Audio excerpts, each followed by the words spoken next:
নমস্কার বন্ধুরা, কেমন আছো সবাই? আশা করছি ভালোই আছো। আমিও ভালো আছি। প্রতিদিনের মতো আজকেও চলে এলাম তোমাদের সাথে একটা রেসিপি শেয়ার করব। রেসিপিটা তো অবশ্যই শেয়ার করব, আর এটা আজকে বছরের শেষ দিন, তো তোমাদের সকলকেই অগ্রিম হ্যাপি নিউ ইয়ারের শুভেচ্ছা জানিয়ে দিচ্ছি। তোমাদের যেমন 2023 কেটেছে, তেমনি 2024ও ভালো কাটুক। আগামী দিনগুলো তোমাদের চলার পথ শুভ হোক। এবার একটা সস বানিয়ে নেব। তোমরা ভেবো না যে এই সসটাই একটা রেসিপি, না, এটা রেসিপি না, যেটা বানিয়েছি সেটা দিয়ে এই সসটা পরিবেশন করব। তো চলো সসটা বানিয়ে নিতে কী কী নিয়েছি। একটা বাটিতে চিলি ফ্লেক্স নিয়েছি, গোলমরিচ গুঁড়ো দিয়ে দেবো চিলি ফ্লেক্সের বাটিতেই। দিয়ে দেবো একটু বিট নুন, দিয়ে দেবো 1 চামচ সয়া সস। বাটিটাই উল্টে যাচ্ছে, বাটিটার থেকে আমার চামচের ভার বেশি। এবার দিয়ে দেবো টমেটো কেচাপ।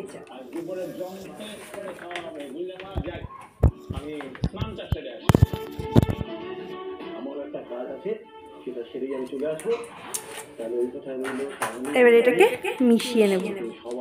এই সসটা কিন্তু বিকেলে স্ন্যাক্সের সাথে, যে কোনো স্ন্যাক্স হোক, করে একদিন খেয়ে দেখবে, ঝাল ঝাল টক টক অসাধারণ খেতে লাগে। তো আমার সসটা তো রেডি হয়ে গেল দেখতেই পেলে। এবার এই সসটা কি দিয়ে খাবো, তো চলো দেখিনি কি আজকে বানিয়েছি তোমাদের জন্য। আজকে বানিয়েছি চিকেন ললিপপ। আজকে বছরের শেষ দিনটা জমজমাট খাওয়ার সাথে শেষ করব চিকেন ললিপপ। তো চিকেন ললিপপ যখন হয়েই গেছে, চলো পরিবেশনটা করি।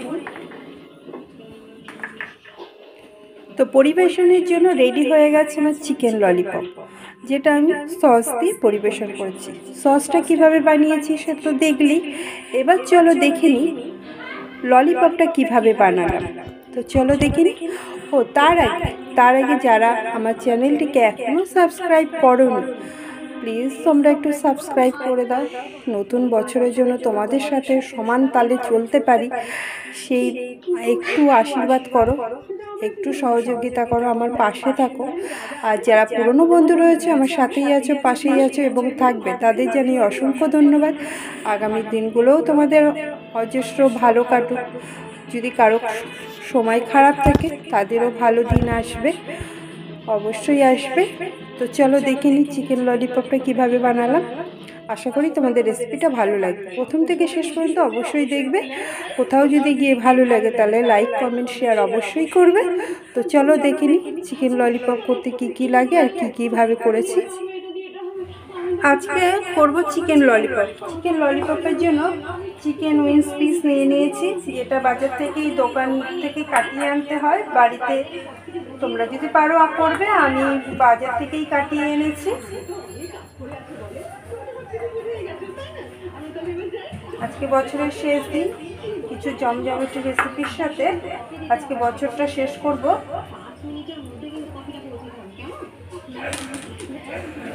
এই মাংস উইংস পিসগুলোকে ম্যারিনেট করার জন্য আমি কিছু মশলাও রেডি করে নেব।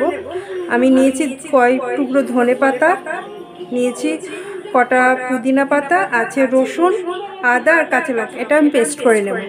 আমি ধনে পাতা পুদিনা পাতাটা আমি আমার মতো করে দিচ্ছি, তোমরা না চাইলে নাই বা দিতে পারো। আর কি কি মশলা দেব, কখন কি দেব, অবশ্যই আমার সাথে থাকো, দেখতে থাকো। আশা করি রেসিপিটা তোমাদের ভালো লাগবে। আমি একটা পেস্ট বানিয়ে নিয়েছি, দিয়ে দেবো মশলাটা।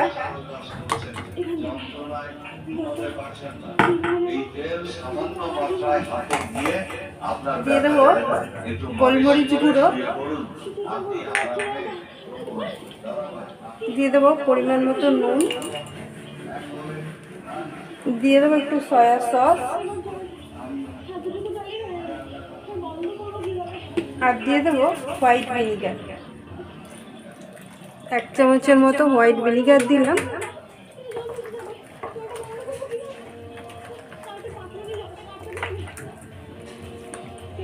আমার মশলাটা একটু পেস্ট করাতে একটু জল বেশি হয়ে গেছে।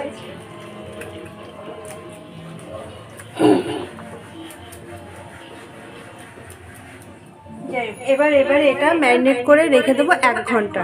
তারপরে আমি বাকি কি উপকরণ নেব আর কি যেগুলো আছে ওগুলো কখন ব্যবহার করব আমার সাথে থাকো আর দেখতে থাকো।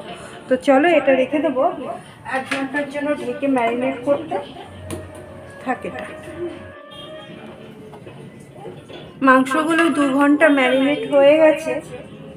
আমি এখানে কিছু মশলা নিয়ে নিয়েছি আর এখানে ব্রেড ক্রাম্বস নিয়েছি। ব্রেড ক্রাম্বসের মধ্যে আমি একটু গোলমরিচ গুঁড়ো দিয়ে দেবো, একটু দিয়ে দেবো বিট নুন আর দিয়ে দেবো একটু চিলি ফ্লেক্স। এবার এটাকে হাত দিয়ে মিশিয়ে নেবো, হাত দিয়ে হোক চামচ দিয়ে হোক। আমি হাত দিয়ে মেশাচ্ছি কারণ আমি চিকেনে এখন হাত দিয়েই কাজ করব, তাই। তো ব্রেড ক্রাম্বসটা আমার রেডি হয়ে গেল। এবার চিকেনের মধ্যে দিয়ে দেবো একটা ডিম। এখানে যেহেতু আমার অনেকটা মাংস আছে, 12 পিস মাংস আছে, তার জন্য দিয়ে দিয়েছি একটা ডিম। তোমাদের যদি কম থাকে হাফ ডিম দেবে, কুসুম বাদ দিয়ে সাদা অংশটা দেবে, পরিমাণ মতো বুঝে দেবে। দিয়ে দেবো কর্নফ্লাওয়ার 2 চামচ, 2.5 চামচ দিলাম।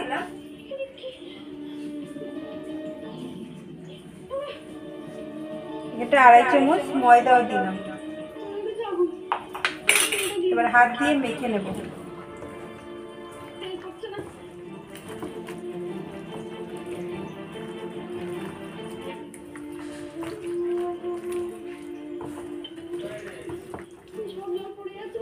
মাংসগুলো ভালো করে মাখিয়ে নিয়েছি। আর আমার ময়দা কর্নফ্লাওয়ারটা বেশি দিতে হলো কারণ হচ্ছে আমার মশলাটা একটু জল হয়ে গেছিলো, তোমরা দেখেছো। তার জন্য আমি মশলাটা ফেলবো না বলে একটু কর্নফ্লাওয়ার ময়দাটা বেশি দিয়েছি। আর তোমরা চাইলে এই অবস্থাতেই ভেজে নিতে পারো, কোথাও এরকমও ভেজে ললিপপ পাওয়া যায়। আমি একটু ব্রেড ক্রাম্বসে মাখিয়ে নেব বলে ব্রেড ক্রাম্বসটা নিয়ে নিয়েছি। এবার হচ্ছে মাখিয়ে নেব ব্রেড ক্রাম্বস।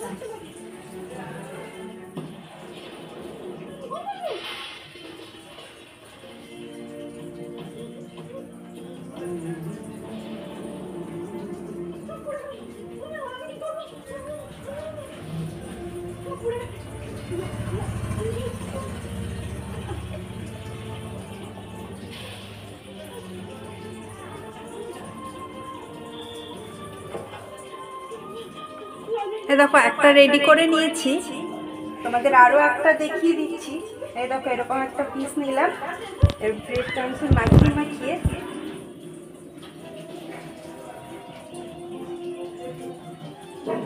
এই ব্রেড ক্রাম্বসটা আমার বাড়িতেই তৈরি করা। তোমাদের এর আগেও বলেছি আমি ব্রেডের যে লাল অংশটা থাকে ওটা ফেলি না, ওটা দিয়েই আমি একটু ব্রেড ক্রাম্বস বাড়িতে করে নিই। তোমরা যদি চাও কীরকম করি তাহলে আমাকে অবশ্যই কমেন্টে জানাবে, আমি দেখিয়ে দেবো যে আমি ব্রেডের পেছনের লাল অংশটা দিয়ে কীভাবে ব্রেড ক্রাম্বস বাড়িতেই তৈরি করি। তো দেখো রেডি হয়ে গেছে দুটো। এবার চলো আরগুলো আমি করে নিই।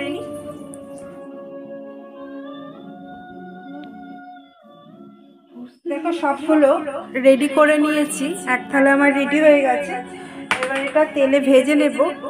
ধরিয়ে কড়া বসিয়ে দিয়েছি, কড়া গরম হয়ে গেছে, দিয়ে দেবো সাদা তেল। তেল গরম হয়ে গেছে,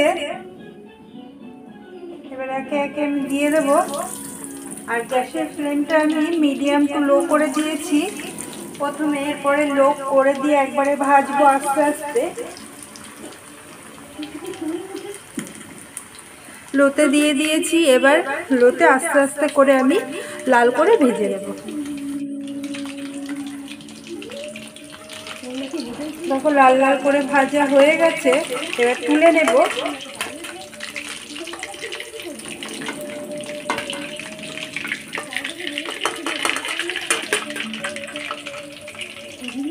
এবার বাকিগুলো আমি একইভাবে ভেজে নেব।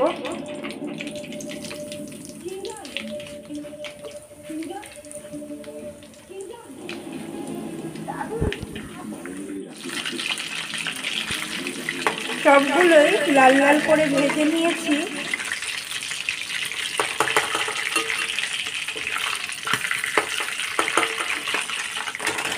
দেখো, তোমরা চাইলে এটাকে সসে ডুবিয়ে নিতে পারো, আমি সস দিয়ে পরিবেশন করব। এবার চলো সসটা কিভাবে তৈরি করি, মানে টমেটো সসকে একটু সাধারণকে অসাধারণ করব। তো চলো দেখি নি টমেটো সসটা আমি কিভাবে তৈরি করি।